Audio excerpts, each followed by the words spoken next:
Every week we ask our church to recite a liturgy of generosity.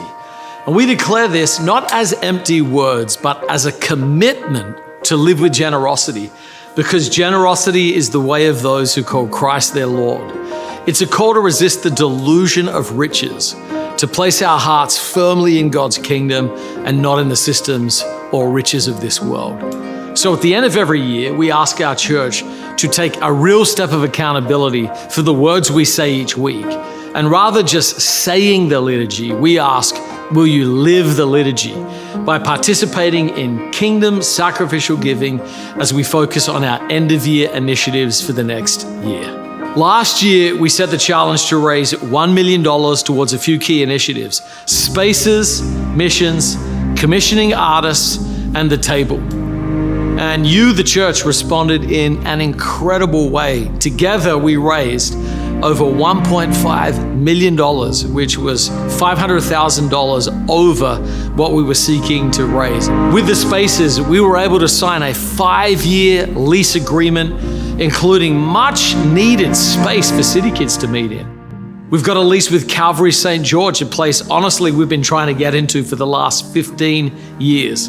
It's located near Union Square, which opens up access from Lower Manhattan and for our friends who we love so much from Brooklyn. The long-term leases at both Sunday venues have provided the much-needed stability as we transition from an emerging church to an established church here in New York. Attendance has increased by 40% year over year, allowing for more people to come to our church and hear the good news and the message of the gospel declared in the person of Jesus. With missions, we've given to NYC Love Kitchen. We've provided healthy groceries for 750 families living in food deserts right here in New York. For City Relief, we provided 17,544 meals for those experiencing homelessness here in our city.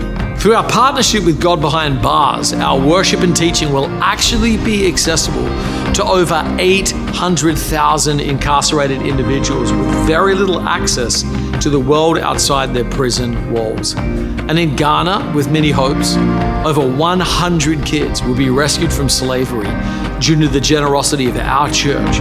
One whole rescue mission, 30 kids, was funded through Living the Liturgy this past year. And commissioning artists. Once again, the church is becoming a patron of the arts. This year, we commissioned 22 artists in our congregation to create art that stirs people's imagination and points them out of the malaise of our culture and inspires their eyes to look towards Jesus.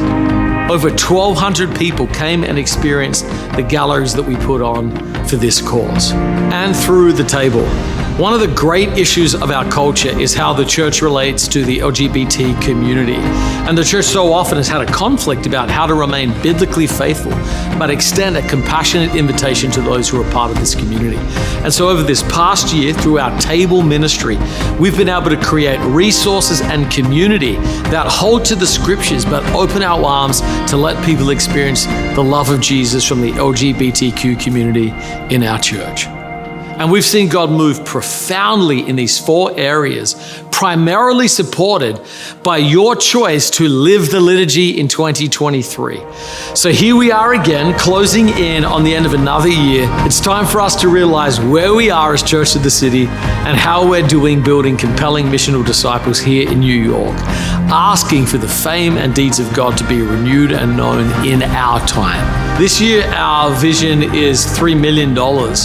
And we feel like this is it's a faith goal. It's twice what we gave last year.